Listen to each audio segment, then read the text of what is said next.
semua. Kalau tidak dia kena register F, kita berhak. Ya. Dan semua yang mengikuti program pembinaan kita, pemerintah sudah menyelesaikan beberapa wamen. Nggak ada bantahan Pak di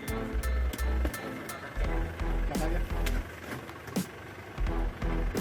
Bupati Meranti yang juga tersangka di KPK, dia menggadaikan bangunan kantor bupatinya 100 miliar itu. Nah itu secara aspek hukum itu gimana Pak Kumam memandang hal itu Pak? Kan KPK sendiri bilang itu fenomena baru, bahkan baru pertama kali terjadi gitu Pak di Indonesia. Ya itu perlu kita kaji nanti, menggadaikan itu untuk kepentingan pribadi atau apa. Seharusnya itu kan kalau dia aset negara paling tidak itu kan penggelapan dalam jabatan. penggelapan jabatan nggak boleh itu Pak. Ya. dan juga ada yang apa dari DPR-nya. Ya. Persetujuan. DPRD. Ya, DPRD. Ada enggak dari DPRD-nya? Dia kan bukan, kalau dia sudah menyangkut aset yang ada ketentuan lebih berapa itu harus persetujuan DPRD. Tidak bisa seenak udelnya aja.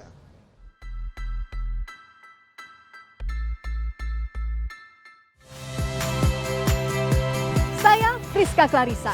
Saksikan program-program Kompas TV melalui siaran digital, pay TV, dan media streaming lainnya. Kompas TV, independen, terpercaya.